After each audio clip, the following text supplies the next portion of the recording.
Hello, my beautiful friends.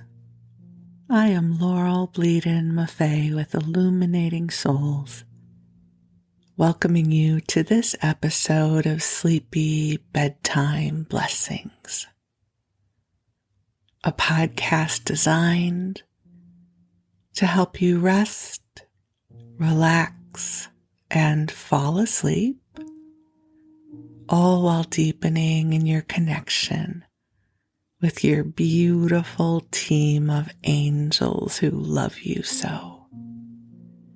If we're meeting for the first time, I am an angelic practitioner, a spiritual teacher, and an encourager of souls.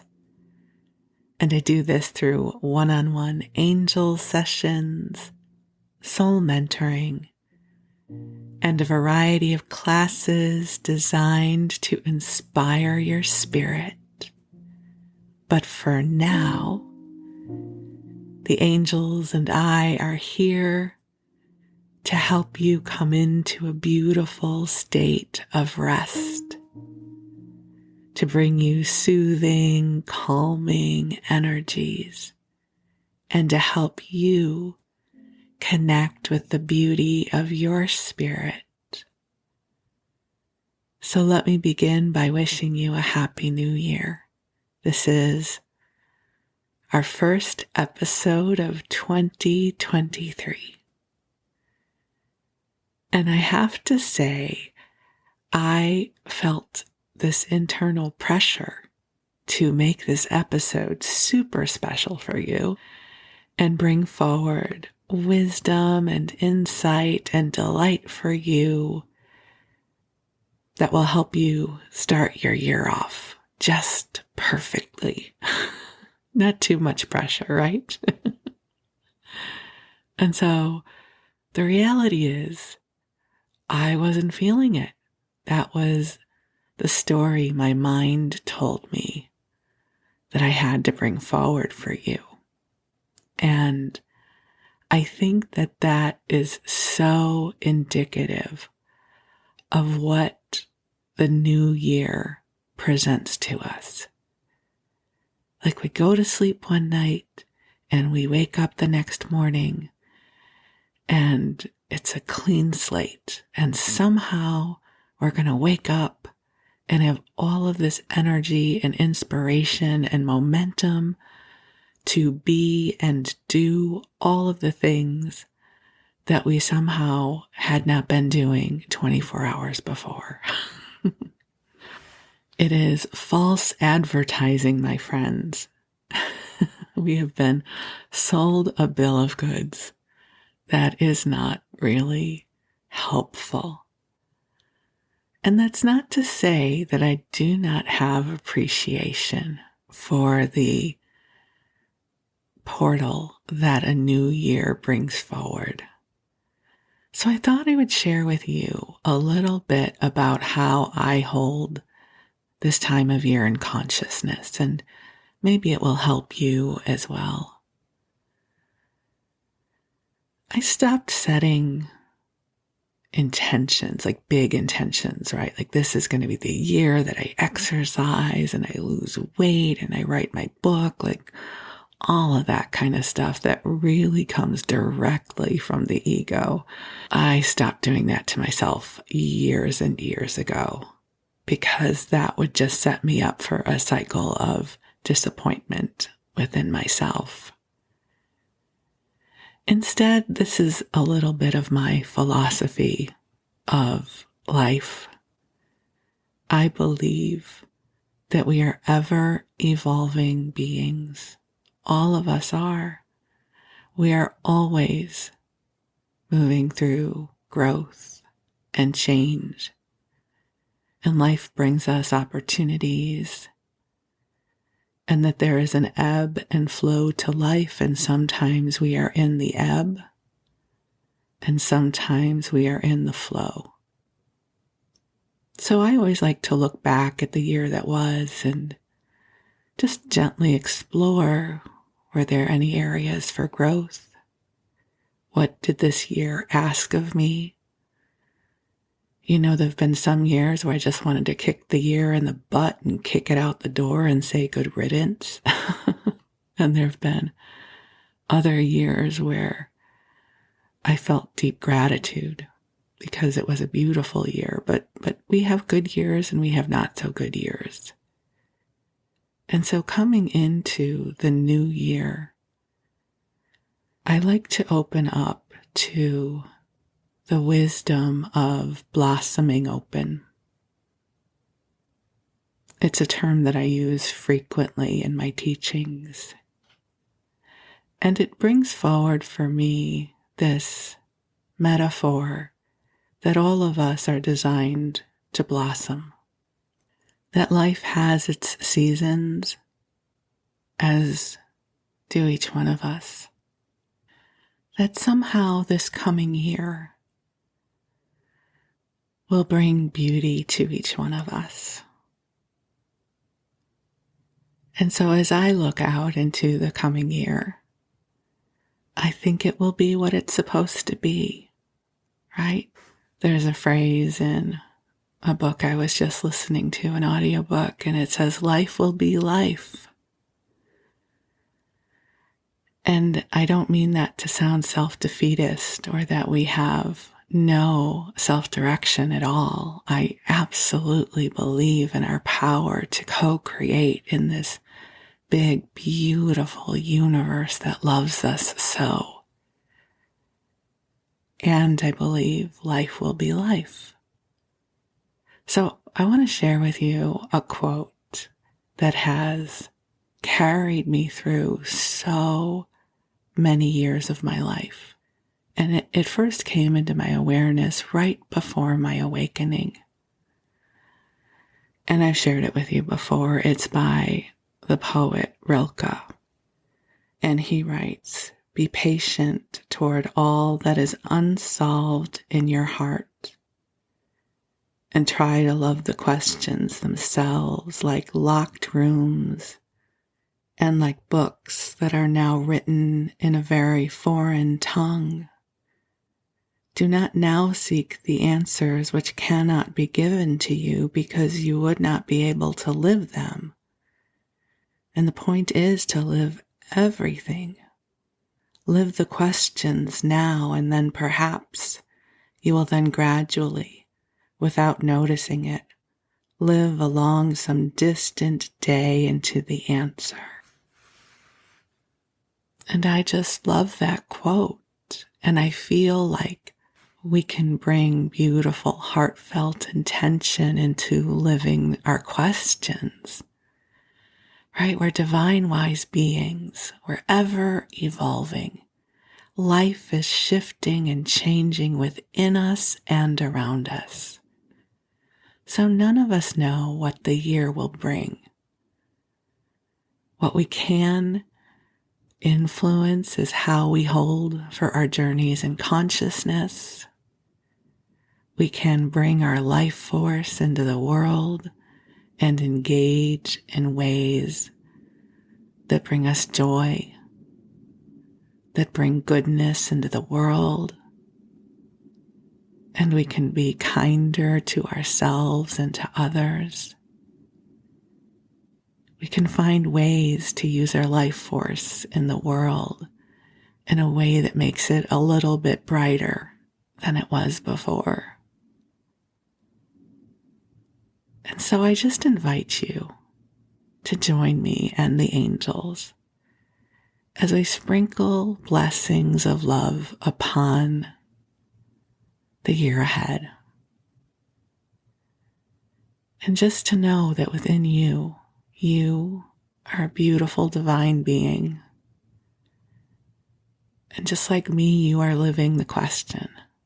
We're all living the perpetual question. And that there is beauty in you. And you have gifts and abilities, insight, loving, to share with this world. And the world is better because you are here. Let's sprinkle this upon the year that will come, making space for miracles, and serendipity, beautiful chance meetings, and sparks of inspiration. Like, I affirm there is goodness coming to you that you don't even have the first inkling about yet. So I invite you to take a nice deep breath in, breathing in the love of God, the love of the divine. And I'm going to call the angels in to join us, even though they're already here. So beautiful angels on high, I invite you to join us here in celebration of the new year. And if our beloveds here are listening to this in August, at a time that it is not the new year, then I celebrate the beauty of this moment. And angels, I ask that you bring forward blessings of love to each of our beloveds listening now. I ask that you assist them in connecting with the beauty of their spirit, the wisdom of their soul. I ask that you help them find their way in ways that are meaningful and in alignment with their highest and best good. Angels, I ask that you help each of our beloveds know that they are loved, that their life has meaning, that they are a gift upon this planet. And angels, I ask that you clear our energy fields through the heart of God, sprinkling blessings upon our paths, bringing forward sparks of inspiration that help each one of us in our own unique way find our way forward in a way that brings us deep fulfillment and joy. God is good. God is good all the time, as Reverend Michael says. And life is life, and life always brings us opportunities for reflection and for growth and for kindness and so much more. And so I bless this moment as holy and sacred because you are here. You are here in the brightness and the beauty of your spirit. So just take a nice deep breath in and just release. And if you are getting ready for bed or for sleep, to just allow your body to get comfortable as you cozy on up and snuggle on in. And your angels are bringing to you a beautiful pillow of soft pink light that is here to soothe and comfort you. You have done enough for this day, and your intentions and prayers have been received. That your angels know what is in your heart, and they are here to support and love you. You are a blessing in this world, and I am so deeply grateful for you. I say thank you for your divine essence. Thank you for your courage to be incarnated on the planet in this time and space. We are all evolving consciousness together, my friends. And I am so grateful you are here because my life is better because of you. Even if we have never met, I love that our hearts get to connect and dance through this broadcast. I love that I have the opportunity to encourage you and to shine love upon you. There is a quote I have shared with you before that I love, and it says, "To know that one life has breathed easier because you have lived, this is to succeed." So let's all take that breath together. I'm breathing easier because you live, and perhaps I'm helping you breathe easier in this moment. So we can all take that beautiful deep breath of awareness that we have eased each other's journeys, even if it is just the tiniest bit for the shortest moment of time. But what an extraordinary blessing that is to share in this together. So just take another deep breath in, and there are blessings ahead for you. There are beautiful moments still yet to come. Allow yourself to stretch into the magic in your soul and the beauty in your spirit. And you don't have to do all the heavy lifting. The angels are with you. And they are helping to take good care of you. So you go ahead and drift off whenever you are ready. This episode will last about an hour, so you have plenty of time to get comfortable. And if you have prayers in your heart that you wish to share with the angels, you can do so at any time. This is a beautiful sanctuary cultivated for you. So you rest. And while you rest, I'm going to read you a story. And for this episode, I am guided to revisit Anne of Green Gables. As I shared with you earlier in the episode, I really just was holding myself accountable to make some incredibly inspiring episode for you. And I will share, I am really feeling quiet. I think I'm in this expression of self-reflection in a lovely way. And so my energy feels very internal right now. And so I'm honoring that. And so rather than sharing a story from my life or, something else, I thought I would love to go back and spend some time with Anne. It's such a sweet story. And just last night, I woke up at 2 a.m. and I couldn't go back to sleep. And so I put on the last Anne of Green Gables episode that I did, which was in November. And I so enjoyed it. And I thought, you know what? I'm going to give myself permission to return to Anne of Green Gables with you for this episode as well. And part of returning to this book by Lucy Maud Montgomery, published in 1908, I need to bring you up to speed. And so this is where I ramble and share with you Anne's story up until the point where we are right now. And so here we go. So Anne is a little girl.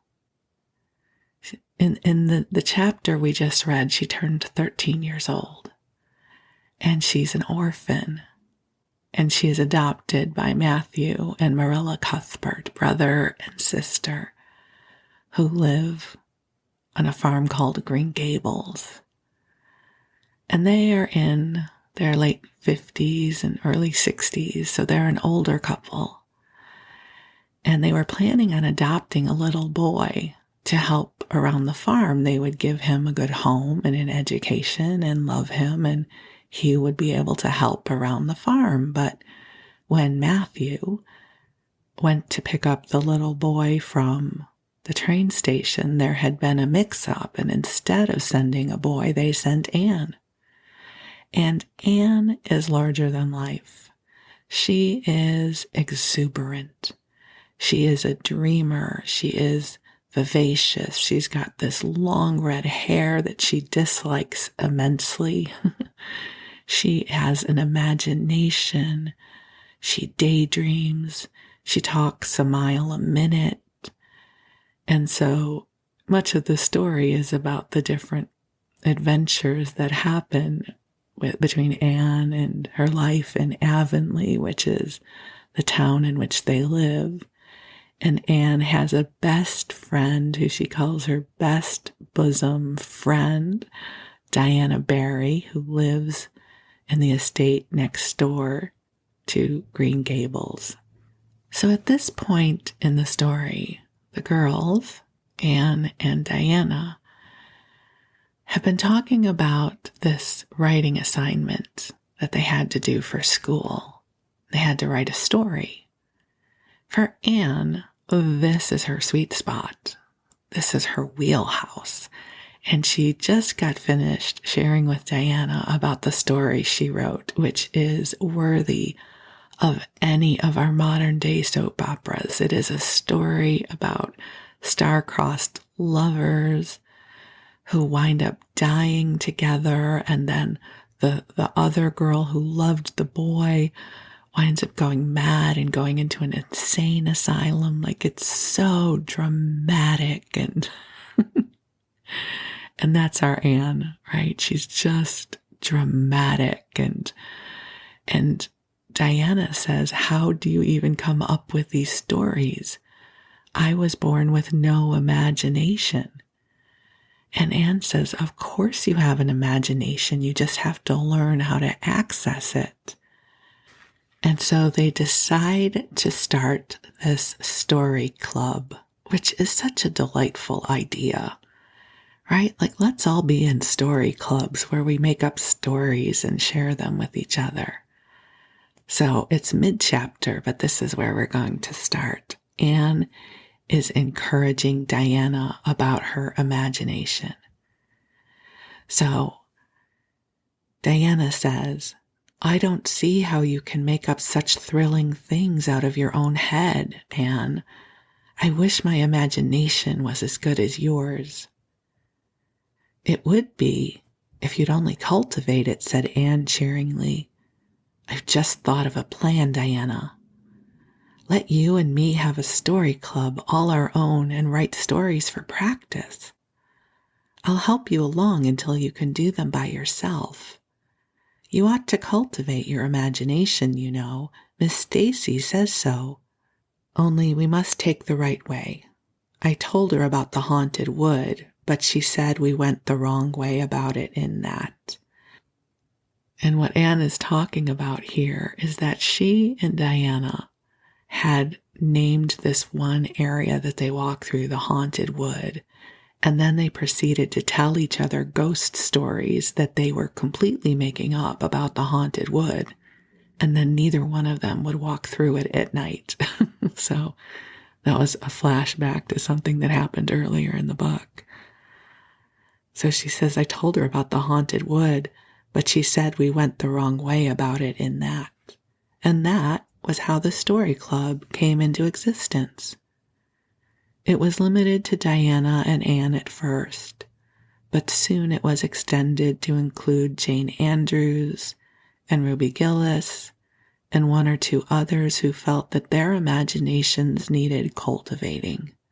No boys were allowed in it, although Ruby Gillis opined that their admission would make it more exciting, and each member had to produce one story a week. It's extremely interesting, Anne told Barilla. Each girl has to read her story out loud, and then we talk it over. We are going to keep them all sacredly and have them to read to our descendants. I love that. We are going to keep them all sacredly and have them to read to our descendants. We each write under a nom de plume. Mine is Rosamond Montmorency. all the girls do pretty well. Ruby Gillis is rather sentimental. She puts too much love-making into her stories, and too much is worse than too little.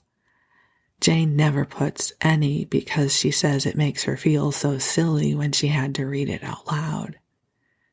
Jane's stories are extremely sensible. Then Diana puts too many murders into hers. I just love the way each one of these girls has their own approach. She says most of the time she doesn't know what to do with people, so she kills them off to get rid of them. Okay, I hope it's okay that I'm laughing. It's so much fun to read this.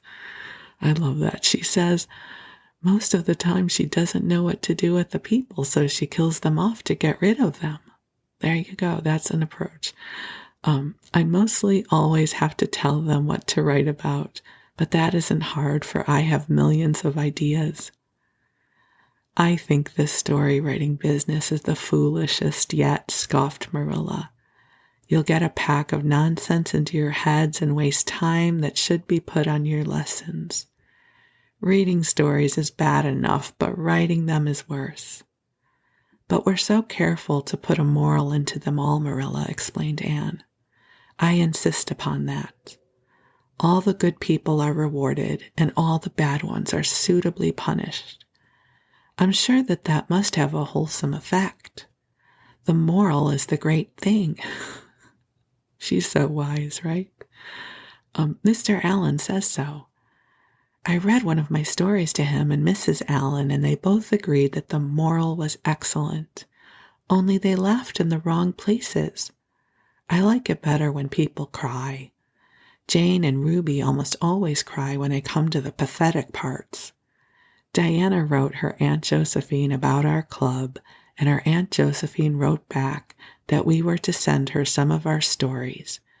So we copied out 4 of our very best and sent them. Miss Josephine Barry wrote back that she had never read anything so amusing in her life. That kind of puzzled us because the stories were all very pathetic, and almost everybody died. Isn't that wonderful? That kind of puzzled us because the stories were all very pathetic and almost everybody died. But I am glad Miss Barry liked them. It shows our club is doing some good in the world.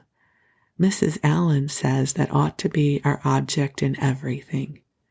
I do really try to make it my object, but I forget so often when I am having fun. I hope I shall be a little bit like Mrs. Allen when I grow up. Do you think there is any prospect of it, Marilla? I shouldn't say there was a great deal, was Marilla's encouraging answer. I'm sure Mrs. Allen was never such a silly, forgetful little girl as you are. No, but she wasn't always so good as she is now either, said Anne seriously. She told me so herself. That is, she said she was a dreadful mischief when she was a little girl and was always getting into scrapes. I felt so encouraged when I heard that. Is it so very wicked of me, Marilla, to feel encouraged when I hear that other people have been bad and mischievous? Mrs. Lynde says it is. Mrs. Lynde says she always feels shocked when she hears of anyone ever having been naughty, no matter how small they were. Mrs. Lynde said she once heard a minister confess that when he was a boy he stole a strawberry tart out of his aunt's pantry, and she never had any respect for that minister again. Now, I wouldn't have felt that way. I'd have thought that was real noble of him to confess it, and I'd have thought what an encouraging thing it would be for small boys nowadays who do naughty things and are sorry for them to know that perhaps they may grow up to be ministers in spite of it. That's how I'd feel, Marilla. The way I feel at present, Anne, said Marilla, is that it's high time you had those dishes washed. You've taken half an hour longer than you should with all of your chattering. Learn to work first and talk afterwards. And I have to just say, God bless Marilla. She is so practical. and stoic. And she just does not understand Anne at all, but she loves her. She is in a perpetual state of exhaustion, I think, trying to understand Anne. Okay, so we now come to chapter 27. I had to pause because she's using Roman numerals and I had to try to remember what XXVII is. And I think I have figured out it is 27. Vanity and vexation of spirit. Marilla, walking home one late April evening from an aid meeting, realized that the winter was over and gone with the thrill of delight that spring never fails to bring to the oldest and saddest, as well as to the youngest and merriest. Marilla was not given to subjective analysis of her thoughts and feelings. She probably imagined that she was thinking about the aides and their missionary box and the new carpet for the vestry room. But under these reflections was a harmonious consciousness of red fields smoking into pale purply mists in the declining sun, of long sharp-pointed fir shadows falling over the meadow beyond the brook, of still crimson budded maples around a mirror-like wood pool, of awakening in the world and a stir of hidden pulses under the gray sod. The spring was abroad in the land, and Marilla's sober, middle-aged step was lighter and swifter because of its deep, primal gladness. Her eyes dwelt affectionately on Green Gables, peering through its network of trees and reflecting on the sunlight back from its windows in several little, okay, there's a word here I don't understand, coruscations. So, reflecting the sunlight back from its windows in several little coruscations of glory. I'll have to look that up later. Marilla, as she picked her steps along the damp lane, thought that it was really a satisfaction to know that she was going home to a briskly snapping wood fire and a table nicely spread for tea, instead of to the cold comfort of an old aid meeting evenings before Anne had come to Green Gables. Consequently, when Marilla entered her kitchen and found the fire blacked out with no sign of Anne anywhere, she felt justly disappointed and irritated. She had told Anne to be sure and have the tea ready at 5 o'clock. But now she must hurry to take off her second-best dress and prepare the meal herself against Matthew's return from plowing. "I'll settle Miss Anne when she comes home," said Marilla grimly, as she shaved up kindlings with a carving knife, and with more vim than was strictly necessary. Matthew had come in and was patiently waiting for his tea in his corner.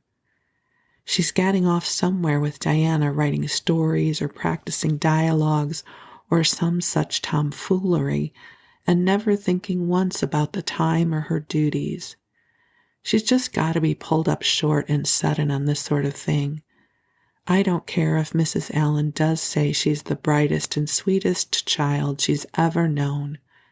She may be bright and sweet enough, but her head is full of nonsense, and there's never any knowing what shape it'll break out in next. Just as soon as she grows out of one freak, she takes up another." But there, here I am saying the very thing I was so riled with Rachel Lynde for saying at the aid today. I was real glad when Mrs. Allan spoke up for Anne, for if she hadn't, I know I'd have said something too sharp to Rachel before everybody. Anne's got plenty of faults, goodness knows, and far be it from me to deny it, but I'm bringing her up and not Rachel Lynde, who'd pick faults in the angel Gabriel himself if he lived in Avonlea. But just the same, Anne has no business to leave the house like this, when I told her she was to stay home this afternoon and look after things. I must say, with all her faults, I never found her disobedient or untrustworthy before, and I'm real sorry to find her so now." "Well, now, I don't know," said Matthew, who, being patient and wise, and above all hungry, had deemed it best to let Marilla talk with her wrath out unhindered, having learned by experience that she got through with whatever work was on hand much quicker if not delayed by an untimely argument. "Perhaps you're judging her too hasty, Marilla. Don't call her untrustworthy until you're sure she has disobeyed you. Maybe it can all be explained. Anne's a great hand at explaining." "She's not here when I told her to stay," retorted Marilla. "I reckon she'll find it hard to explain that to my satisfaction. Of course I knew you'd take her part, Matthew, but I'm bringing her up, not you." It was dark when supper was ready and still no sign of Anne coming hurriedly over the log bridge or up Lover's Lane, breathless and repentant with a sense of neglected duties. Marilla washed and put away the dishes grimly. Then, wanting a candle to light her way down the cellar, she went up to the east gable for the one that generally stood on Anne's table. Lighting it, she turned around to see Anne herself lying on the bed face downward among the pillows. "Mercy on us," said astonished Marilla. "Have you been asleep, Anne?" "No," was the muffled reply. "Are you sick, then?" demanded Marilla, anxiously going over to the bed. Anne cowered deeper into the pillows as if desirous of hiding herself forever from mortal eyes. "No, but please, Marilla, go away and don't look at me. I am in the depths of despair, and I don't care who gets head in the class or writes the best composition or sings in the Sunday school choir anymore. Little things like that are of no importance now, because I don't suppose I'll ever be able to go anywhere again. My career is closed. Please, Marilla, go away and don't look at me." Did anyone ever hear the like? The mystified Marilla wanted to know. "Anne Shirley, whatever is the matter with you? What have you done? Get right up this minute and tell me. This minute, I say. There now, what is it?" Anne had slid to the floor in despairing obedience. "Look at my hair, Marilla," she whispered. Accordingly, Marilla lifted her candle and looked scrutinizingly at Anne's hair, flowing in heavy masses down her back. It certainly had a very strange appearance. "Anne Shirley, what have you done to your hair? Why, it's green." Green it might be called, if it were any earthly color, a queer, dull, bronzy green, with streaks here and there of the original red to heighten the ghastly effect. Never in all of her life had Marilla seen anything so grotesque as Anne's hair at the moment. "Yes, it's green," moaned Anne. "I thought nothing could be as bad as red hair, but now I know it's 10 times worse to have green hair. Oh, Marilla, you little know how utterly wretched I am." "I little know how you got into this fix, but I mean to find out," said Marilla. "Come right down to the kitchen, it's too cold up here, and tell me just what you've done. I have been expecting something queer for some time. You haven't got into any scrape for over 2 months, and I was sure another one was due. Now then, what did you do to your hair?" "I dyed it." "Dyed it? Dyed your hair? Anne Shirley, didn't you know it was a wicked thing to do?" "Yes, I knew it was a little wicked," admitted Anne. "But I thought it was worthwhile to be a little wicked to get rid of red hair. I counted the cost, Marilla. Besides, I meant to be extra good in other ways to make up for it." "Well," said Marilla sarcastically, If I decided it was worthwhile to dye my hair, I'd have dyed it a decent color at least. I wouldn't have dyed it green.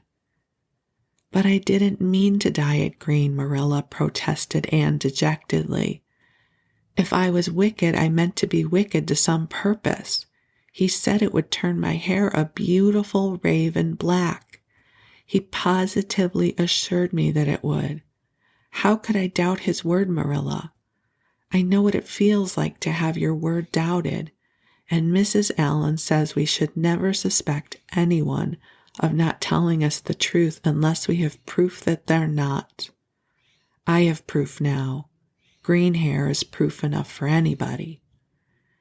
But I hadn't then, and I believed every word he said implicitly. I just have to interject. Poor Anne. You know, nowadays, green hair, you can get green hair on purpose, but back then, not at all. So Marilla goes, Who said? Who are you talking about? The peddler that was here this afternoon. I brought the dye from him. Anne Shirley, how often have I told you never to let one of them in the house? I don't believe in encouraging them to come around at all. Oh, I didn't let him in the house. I remembered what you told me and went out, carefully shut the door, and looked at his things on the step. He had a big box full of interesting things, and he told me he was working hard to make enough money to bring his wife and children out from Germany. He spoke so feelingly about them that it touched my heart, and I wanted to buy something from him to help him in such a worthy object. Then all at once I saw the bottle of hair dye. The peddler said it was warranted to dye any hair a beautiful raven black and wouldn't wash off. In a trice I saw myself with beautiful raven black hair, and the temptation was irresistible.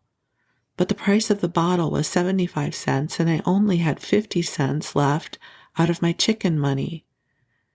I think the peddler had a very kind heart, for he said that seeing it was me, he'd sell it for 50 cents, and that was just giving it away, so I bought it, and as soon as he had gone, I came up here and applied it with an old hairbrush as the directions said.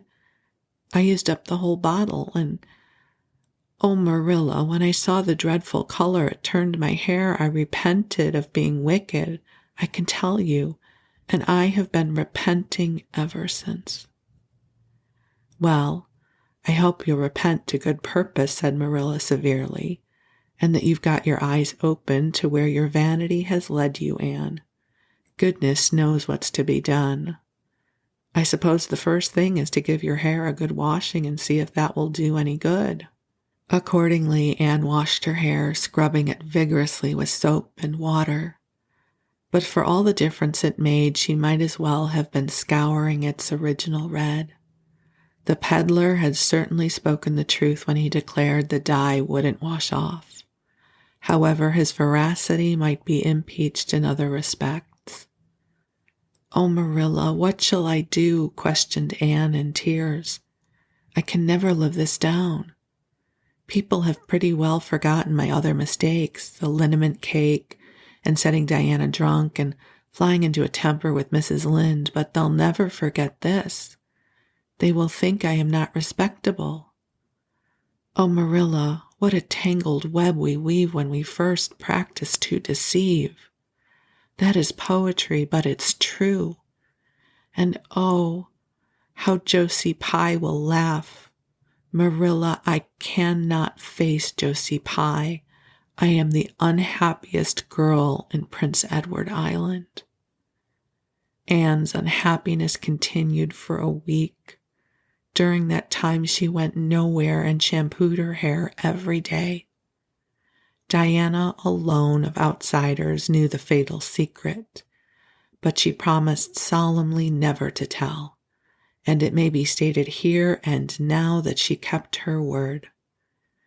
At the end of the week, Marilla said decidedly, "It's no use, Anne. That is fast dye if ever there was any. Your hair must be cut off. There is no other way. You can't go out with it looking like that." Anne's lips quivered, but she realized the bitter truth of Marilla's remarks. With a dismal sigh, she went for the scissors. "Please, cut it all off at once, Marilla, and have it over. Oh, I feel that my heart is broken. This is such an unromantic affliction. The girls in books lose their hair in fevers or sell it to get money for some good deed, and I'm sure I wouldn't mind losing my hair in some such fashion half so much. But there is nothing comforting in having your hair cut off because you've dyed it a dreadful color, is there? I am going to weep all the time you're cutting it off if it won't interfere. It seems such a tragic thing." Anne wept then, but later on, when she went upstairs and looked in the glass, she was calm with despair. Marilla had done her work thoroughly, and it had been necessary to shingle the hair as closely as possible. The result was not becoming, to state the case as mildly as may be, and promptly turned her glass to the wall. "I'll never, never look at myself again until my hair grows," she exclaimed passionately. Then she suddenly righted the glass. "Yes, I will too. I do penance for being wicked that way. I'll look at myself every time I come to my room and see how ugly I am. And I won't try to imagine it away either. I never thought I was vain about my hair of all things, but now I know I was, in spite of it being red, because it was so long and thick and curly. I expect something will happen to my nose next."